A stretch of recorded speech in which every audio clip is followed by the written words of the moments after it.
So in this video we are going to study withdrawal and adjustment of the suits. इसमें हम withdrawal और adjustment दोनों पढ़ेंगे and इसी वीडियो में मैं सारे रूल्स कवर करवा दूंगी जो कि इम्पोर्टेंट है. So withdrawal of the suit is done at any time after the institution of the suit. मतलब कि जब प्लेंट आती है और प्लेंट पे जब नंबर अलॉट हो जाता है तो हम कहते हैं भाई सूट स्टार्ट हो गया है, राइट. सो हम जब सूट जो है शुरू हो जाएगा तभी विड्रॉल करते हैं. अब सूट शुरू ही नहीं हुआ और आप ये कहते हैं कि भाई विड्रॉ कर लिया है प्लेंटिफ ने, तो ये टर्मिनोलॉजी गलत होगी, ठीक है. उसके बाद प्लेंटिफ कैन अबैंडन ऑल्सो, ठीक है. अबैंडन मतलब त्याग देना, ठीक है. अब अबैंडनिंग कब होता है? या तो वो अपने सूट को ही, पूरे सूट को अबैंडन कर दे, या फिर अपने पूरे सूट में से कुछ हिस्से को अबैंडन कर दे कि भाई ये वाला जो रिलीफ है मेरे को नहीं लेना है. अगर हम इसमें आगे चलते हैं तो हमें दिखेगा कि जब माइनर से रिलेटेड कोई भी सूट होता है जो कि ऑर्डर 32 में माइनर को स्पेसिफिकली डील किया गया है, तो उस सूट को जब हमें विड्रॉ करना होता है, मतलब गार्जियन को विड्रॉ करना होता है, या फिर अगर हम ये कहें कि अब उसे या क्लेम अबैंडन करना होता है, तो वो लीव ऑफ द कोर्ट के बिना नहीं होता. क्योंकि जनरल सी बात है, माइनर के अंदर अकल नहीं है इतनी कि भाई उसके सूट में क्या हो रहा है क्या नहीं. तो उसका जो नेक्स्ट फ्रेंड है, जिसको हम लोग लीगल टर्म में ही मतलब गार्जियन को नेक्स्ट फ्रेंड कहते हैं माइनर का, तो नेक्स्ट फ्रेंड जो है विड्रॉ कर सकता है माइनर का सूट जो कि ऑर्डर 32 में है, only with the permission of the court. Now you must be thinking that suit can be withdrawn, right. But ground क्या है विड्रॉल के? ग्राउंड होते हैं फॉर्मल डिफेक्ट, राइट. मतलब फॉर्मल डिफेक्ट वो हर डिफेक्ट है जो कि मेरिट्स ऑफ द केस को इफेक्ट नहीं करता. मतलब जैसे कि मिसजॉइंडर हो गया आपका, पार्टीज आपको कोई ज्वाइन करनी थी बट आपने ज्वाइन कोई और कर दी है, इसको हम लोग मिसजॉइंडर कहते हैं, ठीक है. मिसजॉइंडर ऑफ पार्टीज, जो नेसेसरी पार्टी थी या जो रिक्वायर्ड था आपने उसको ज्वाइन ही नहीं करा, और जो बेकार पार्टी थी उसको ज्वाइन कर लिया बेफालतू में. This is a misjoinder. अब ए को बी को पोजेशन देना था एक हाउस का, राइट. ये हो गए merits of the case. But हम लोग बात कर रहे हैं कि मेरिट्स ऑफ द केस तो फॉर्मल डिफेक्ट में कभी होते ही नहीं है अफेक्ट, राइट. फॉर्मल डिफेक्ट तो वो हर डिफेक्ट है जहाँ पे merits of the case are not affected. तो भाई उसने जो है, जो ये जो है ना, एग्जाम्पल के लिए ए और ये बी को पार्टी बनाने की बजाय उसने सी को बना दिया जो कि बी का केयर टेकर है उस घर का, ठीक है. तो अब ये क्या हो गया? मिसजॉइंडर हो गया. बट इससे इनके मेरिट्स तो अफेक्ट नहीं हो रहा ना. सूट तो अब भी ए और बी के बीच में ही है पोजेशन को लेकर उस घर के, तो मेरिट्स अफेक्ट नहीं हो रहे हैं मिसजॉइंडर की वजह से. तो ऐसे केस में सूट को विड्रॉ किया जा सकता है अगर वो शुरू हो गया है तो. उसके बाद next example is excessive valuation of the suit property, right. Example के लिए आपने क्या करा कि 1 करोड़ का मकान है, सूट वैल्यूएशन एक्ट के अकॉर्डिंग आपने उसकी कीमत लगा दी 4 करोड़, ठीक है. तो 4 करोड़ आपने क्या करा? एक्सेसिव वैल्यूएशन कर दिया. बट क्या इससे आपका मालिकाना हक, दैट इज ओनरशिप, वो कहीं इंपैक्ट हो रहा है? क्यों? क्योंकि ओनरशिप मेरिट्स की कैटेगरी में फॉल करता है और यहाँ merits of the case is not affected, therefore it is a formal defect. And जब फॉर्मल डिफेक्ट होता है तो आप विड्रॉ कर सकते हैं, ठीक है. अब या तो विड्रॉल जो होता है फॉर्मल डिफेक्ट के केस में होता है, या फिर सेकंड इशू जो है जहां पे विड्रॉल हो सकता है जब कोई अदर सफिशिएंट ग्राउंड हो. अब ये केस थोड़ा अलग है. इसमें अगर अदर कोई सफिशिएंट ग्राउंड है जो कि फॉर्मल डिफेक्ट नहीं है तो भी प्लेंटिफ जो है अपना सूट विड्रॉ कर सकता है, और ऐसे केस में वो फ्रेश सूट फाइल करने की परमिशन मांग सकता है रूल 1 सब रूल 3 में, कि कोर्ट से वो ये कह सकता है कि अभी के लिए मैं विड्रॉ कर रहा हूँ बट आप नई जगह मेरे को सूट फाइल करने की पूरी परमिशन दे दे. ये भी पॉसिबल है कि वो केस को विड्रॉ कर ले और बाद में एक फ्रेश सूट फाइल कर दे. अब हम आगे चलते हैं. ये तो समझ में आ गया होगा कि formal defect and any other sufficient ground, ये दोनों ऐसे केसेस हैं जहां पे विड्रॉल इज पॉसिबल, राइट.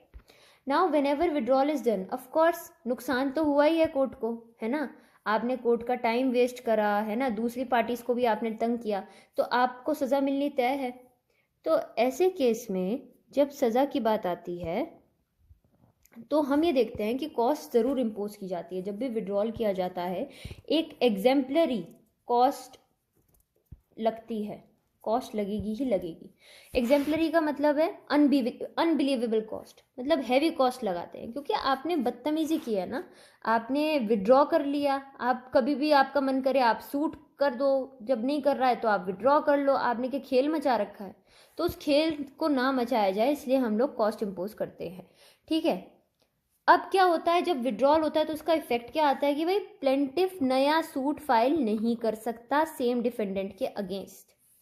जब भी प्लेंटिफ जो है विड्रॉ करता है कोई भी सूट, ठीक है, जो किसी के डिफेंडेंट के अगेंस्ट उसने शुरू किया था, तो विड्रॉल का इफेक्ट होता है कि अब वो दोबारा उस सूट को नहीं करेगा। बट हमारे इसी प्रोविजन में ऑर्डर 23 में ही ये लिखा है कि unless he has taken the permission to file as fresh suit, वो चाहे तो कोर्ट से परमिशन ले सकता है कि मैं नेक्स्ट सूट फाइल करना चाहता हूँ, तो फ्रेश सूट की आप परमिशन दे दीजिए, मैं अभी तो विड्रॉ कर रहा हूँ बट बाद में नया सूट करूँगा, सेम डिफेंडेंट के अगेन करूँगा, ठीक है, तो मुझे आप परमिशन दे दीजिए।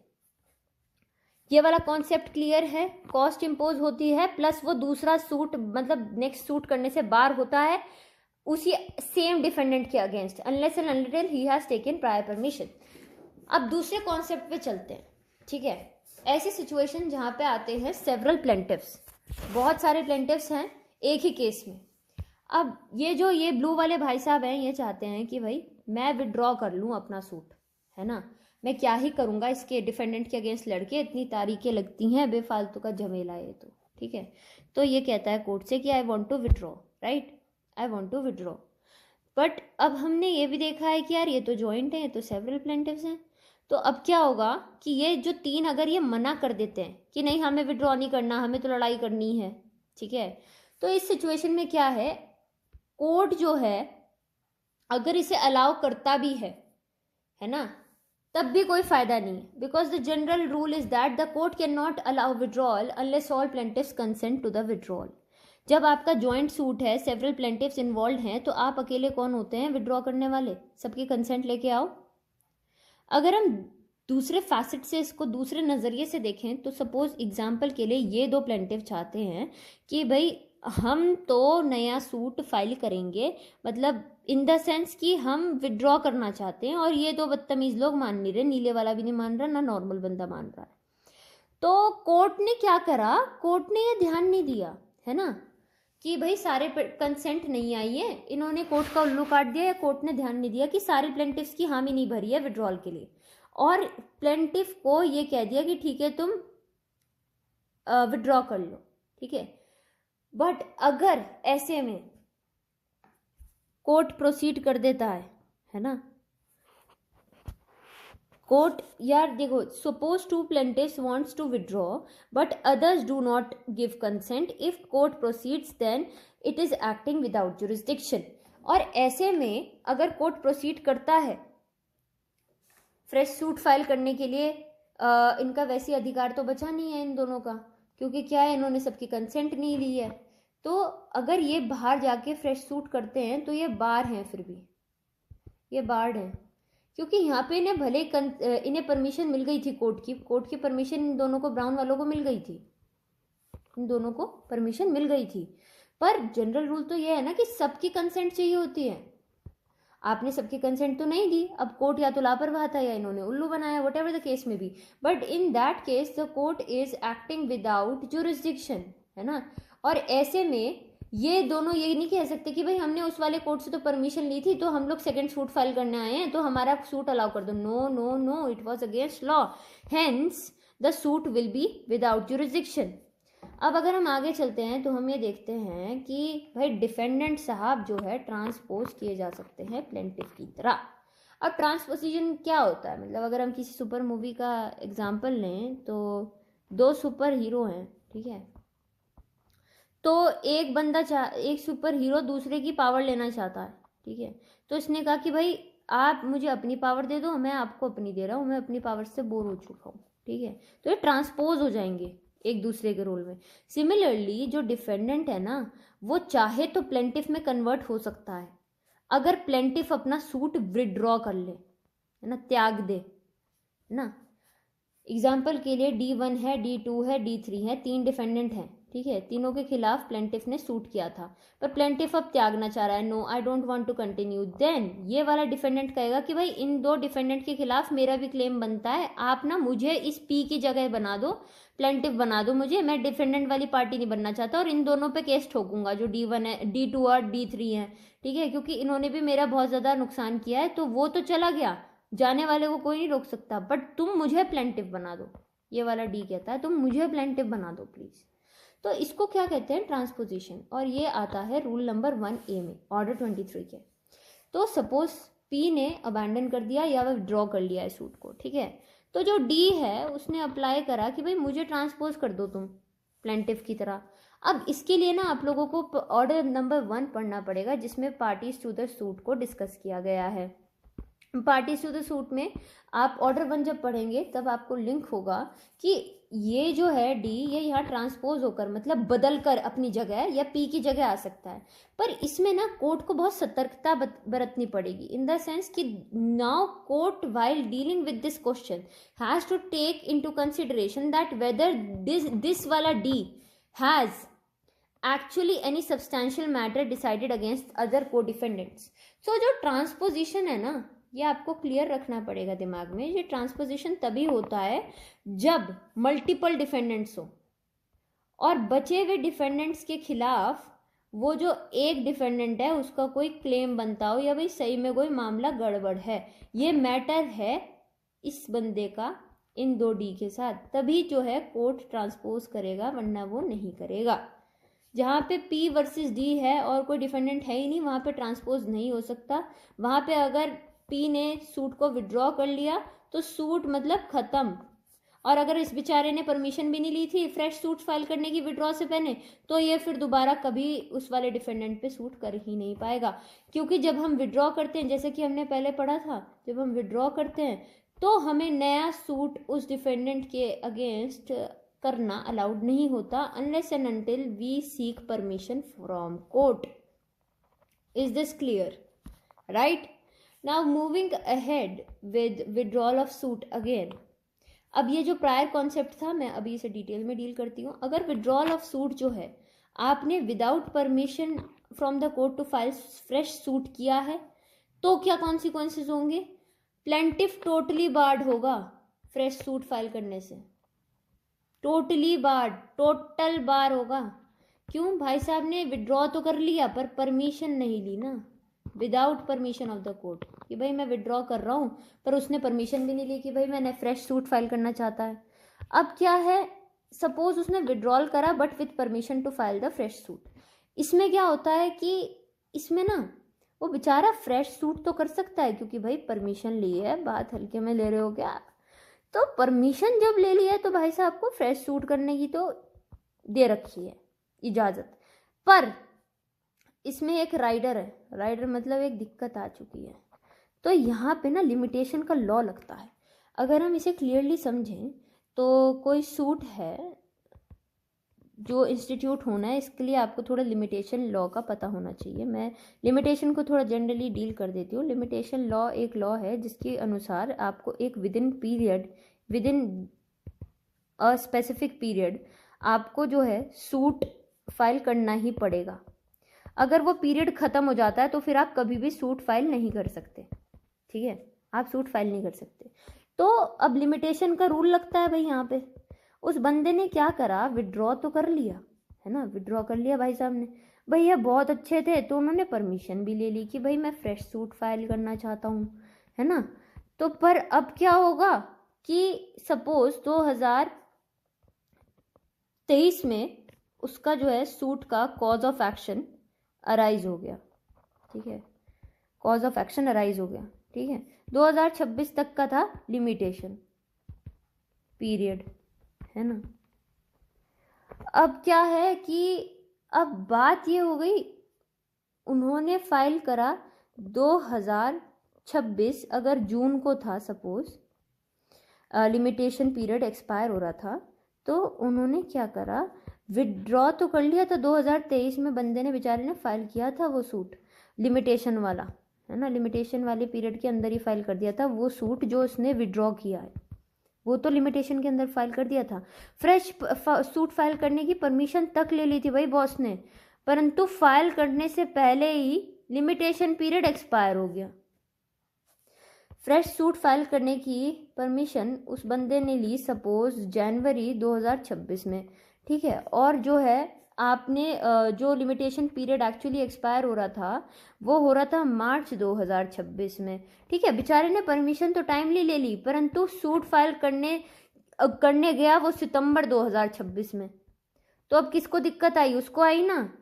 तो ऐसा लिखा गया है कि 2023 में जो उसने सूट स्टार्ट किया था, अगर वो उसको विड्रॉ करता है तो उसको विड्रॉ करने के बाद अगर भले ही वो परमिशन भी ले ले, डजेंट मैटर, पर जब नया सूट फाइल करने जाएगा ना जिसकी परमिशन उसने ली है, तो उसको ये ध्यान रखना पड़ेगा कि भाई वो लिमिटेशन के अंदर ही आए, लिमिटेशन पीरियड के अंदर ही आए जिस पीरियड में वो सूट फाइल होना है। क्योंकि हम ये मान के चलेंगे कि ये कभी हुआ ही नहीं था, तो कॉज ऑफ एक्शन की तारीख से लेके फ्रेश सूट की फाइल करने की तारीख जो है लिमिटेशन पीरियड के विदिन आनी चाहिए। अगर वो लिमिटेशन पीरियड खत्म हो गया और तब वो जाता है फ्रेश सूट फाइल करने, भाई साहब गए अपनी कि भैया मैंने तो परमिशन ले ली थी कोर्ट से पहले ही कि मैं तो फ्रेश सूट फाइल करके दम लूँगा, बट वो कहेंगे भाई साहब आपको कोई अधिकार नहीं है, आप परमिशन लो, धनिया लो, कोई फ़ायदा नहीं है, लिमिटेशन पीरियड तो एक्सपायर हो चुका, तो आप जा सकते।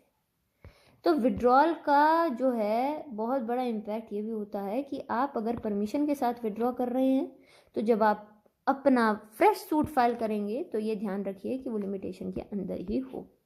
और बात सिंपल सी है, कॉस्ट दोनों में ही लगेगी, क्योंकि कॉस्ट भाई आपने कोर्ट का टाइम वेस्ट करा है, तो आप चाहे परमिशन के विदाउट करो विड्रॉ, चाहे परमिशन के साथ करो, आपको कॉस्ट तो देनी ही पड़ेगी।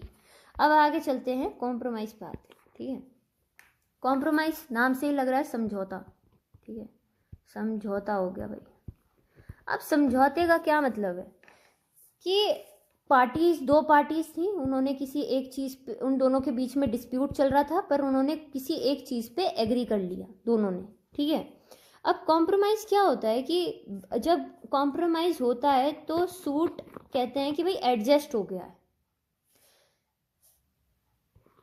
अब अगर हम शुरू से देखें इसके इंग्रेडिएंट्स को तो हमें पता लगेगा कि where it is proof to the satisfaction of the court is used, है ना। आप जब बेयर एक्ट खोल के पढ़ेंगे, अभी मेरे साथ बेयर एक्ट खोल के पढ़ते रहो, तो आपको ये दिखेगा कि वहाँ पे साफ लिखे हैं ये शब्द, where it is proof to the satisfaction of the court. मतलब कोर्ट को ये सेटिस्फेक्शन होना चाहिए कि भाई सच में ये पार्टियां जो लड़ाई कर रही थी ना, इन्होंने एक समझौता कर लिया है, वो संतुष्ट होना चाहिए। कोर्ट का उल्लू मत बनाइए आप, ठीक है, उसको संतुष्ट करिए कि भाई हमारा सच्ची में कॉम्प्रोमाइज़ हो गया है ना। कोर्ट को ये बिलीव हो गया कि सूट हैज़ बीन एडजस्टेड, या तो होली पूरी तरीके से या फिर पार्ट थोड़ा सा, ठीक है, थोड़ा सा एडजस्ट हो गया, ठीक है। अब मेथड क्या है? या तो ये जो सूट जो एडजस्ट हुआ है ना, आप देखो जरा हेडिंग देखो, आप ऑर्डर 23 की हेडिंग है विड्रॉल एंड एडजस्टमेंट, राइट। सो हमने उससे पहले अभी विड्रॉल अच्छे से पढ़ लिया था, अब हम पढ़ रहे हैं एडजस्टमेंट। तो एडजस्टमेंट आप जब पढ़ेंगे तो वो एडजस्टमेंट कैसे होता है भाई साहब? कॉम्प्रोमाइज़ के थ्रू, या फिर लॉफुल एग्रीमेंट के थ्रू, या फिर हम लोग ये कहते हैं कि सेटिस्फैक्शन के थ्रू भी हो सकता है। तो लॉफुल एग्रीमेंट आप सब जानते हैं क्या होता है, दो पार्टीज एग्री करते हैं और इट्स ओके। कॉम्प्रोमाइज़ क्या होता है कि एक पर्चे पे लिखा जाता है पार्टी ए बी को ये देगी, सी को ये देगी, और बी ए को ये देगी, सी को ये देगी, ठीक है। वो पार्टी जो है लिखती है और उसे साइन करती हैं। अब डी जो है मतलब डिफेंडेंट, ऐसा भी हो सकता है, तीसरे मेथड की बात कर रहे हैं हम, ये सेकंड था और ये फर्स्ट है, और हम क्या कर रहे हैं? एडजस्टमेंट ऑफ सूट के बारे में पढ़ रहे हैं कि ये तरीके हैं, ये 3 तरीके हैं जिनमें से एडजस्टमेंट हो सकता है, ठीक है। अब डिफेंडेंट जो है सेटिस्फाई कर चुका है प्लेंटिफ को होल या फिर any part of the subject matter. मतलब कि डिफेंडेंट ने ये बोला कि मैंने तो भाई सेटिस्फाई कर दिया है प्लेंटिफ को सब्जेक्ट मैटर के प्रति। एग्जाम्पल लेते हैं एक घर का, ठीक है, एक घर का एग्जाम्पल लेते हैं, और इसमें हम ये देखते हैं कि प्लेंटिफ ये चाहता था कि जो पीछे वाला आंगन है, जो बागीचा है, वो प्लेंटिफ का हो जाए, बट डी ने कहा कि नहीं मुझे नहीं देना है। बाद में ये लोग ये जो डी है, डी कहता है ठीक है तुम ये जो गार्डन है ये तुम्हारा हो जाएगा पी, हम लोग मैं तुम्हें सेटिस्फाई कर देता हूँ तुम्हारे क्लेम को और तुम आज से गार्डन यूज़ करना शुरू कर दो। अब ये जाके ये चीज़ कोर्ट में चली जाती है। कोर्ट को बोलते हैं कि हमने तो भाई डिफेंडेंट ने तो सेटिस्फाई कर दिया प्लेंटिफ का क्लेम एक हिस्से पर, क्योंकि पी सपोज हम ये कहते हैं कि वो पूरा घर मांग रहा था, पर डी ने क्या करा, उसको एक गार्डन दे दिया फिलहाल के लिए कि तुम गार्डन यूज़ कर लो, मैं तुम पूरा घर नहीं दे रहा। तो इसमें क्या हुआ, डी ने सेटिस्फाई करा प्लेंटिफ को बट थोड़े से हिस्से के लिए। सब्जेक्ट मैटर क्या है यहाँ पे, घर है। सिमिलरली अगर वो पूरा घर दे देता तो सेटिस्फेक्शन क्या होता, होल हो जाता। ठीक है, तो हम जो एडजस्टमेंट ऑफ द सूट करते हैं या तो लॉफुल एग्रीमेंट के थ्रू करते हैं, कॉम्प्रोमाइज के थ्रू करते हैं, या फिर हम लोग करते हैं उसे सेटिस्फैक्शन के थ्रू। आगे चलते हैं, ये मैंने दोबारा एक्सप्लेन करा है। The court put such agreement, compromise, satisfaction. अब कोर्ट का क्या रोल है, कोर्ट के रोल पे आ जाओ। कोर्ट का क्या रोल होता है इन सब में, कोर्ट क्या करेगा, ये जो सेटिस्फैक्शन किया है, कॉम्प्रोमाइज किया है या एग्रीमेंट किया है यहाँ पे, है ना, अभी हमने समझा, ये जो भी आया है उसको वो रिकॉर्ड पे लेगा और डिक्री पास कर देगा उसके अनुसार, इसकी सहायता लेकर डिक्री पास कर देगा। ठीक है, अब एक एक्स्ट्रा बात आती है, ये नया कॉन्सेप्ट हम लोग जान रहे हैं।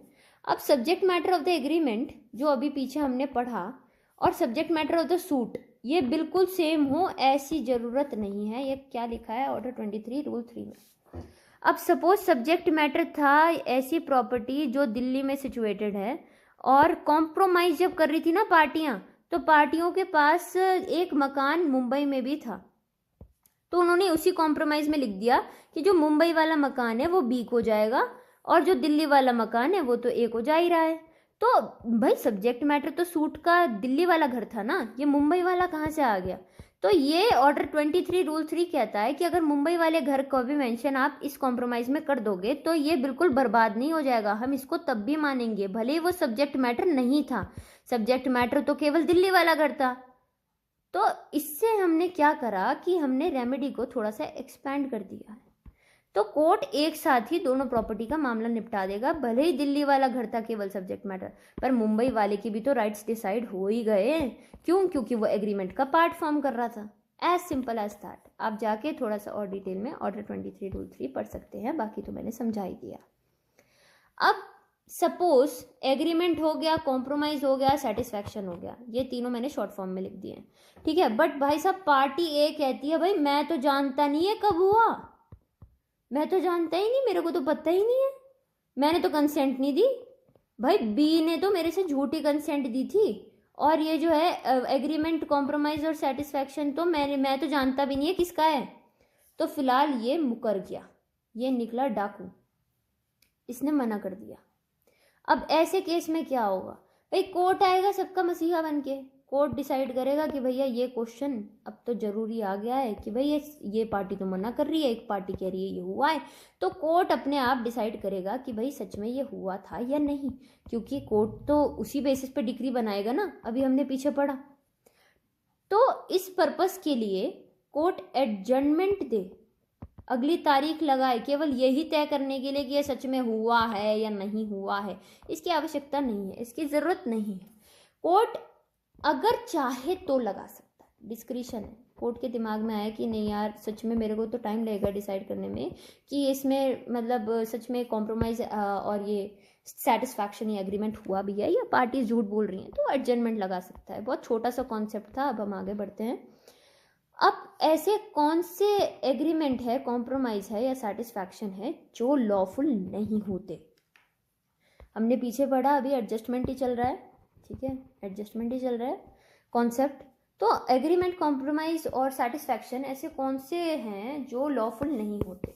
भाई आप लोगों ने कॉन्ट्रैक्ट एक्ट पढ़ा है, नहीं भी पढ़ा तो मैं बताती हूँ। कॉन्ट्रैक्ट एक्ट में दो पार्टीज कॉन्ट्रैक्ट बनाती हैं, तो अगर XYZ मतलब एग्जाम्पल के लिए कोई भी सिचुएशन है, एग्जाम्पल के लिए अगर हम लें अनड्यू इन्फ्लुएंस है, मतलब एक पार्टी दूसरी पार्टी पे हावी करके उसने साइन करा दिए, है ना, तो ऐसे में हम कहते हैं कि भाई कॉन्ट्रैक्ट जो है वॉइडेबल हो गया।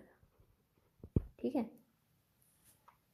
तो जब अनड्यू इन्फ्लुएंस वाला जो कॉन्सेप्ट है, आप अगर देखो, आप चलो फ्रॉड ले लो, ठीक है, फ्रॉड से साइन करा लिए। तो वॉइड या वॉइडेबल जैसे कॉन्सेप्ट आईसीए में है, मतलब इंडियन कॉन्ट्रैक्ट एक्ट में है, उसी के ग्राउंड्स पे हम लोग इन एग्रीमेंट, कॉम्प्रोमाइज और सेटिस्फैक्शन को भी जज करेंगे। अगर in agreement, contract, compromise and satisfaction के दौरान आपको किसी ने कोअर्जन अप्लाई करा या फिर आपसे फ्रॉड से साइन करा लिए, है ना, या आपको मिस रिप्रेजेंट कर दिया कि भाई मैं तो ये हूँ पर वो निकला ये, ठीक है, सब्जेक्ट मैटर को कुछ मिस रिप्रेजेंट कर दिया कि भाई दिल्ली वाला घर दे रहा हूँ पर दिया कैलकाटा वाला, ठीक है, तो ये क्या कर देगा, वॉइड और वॉइडेबल।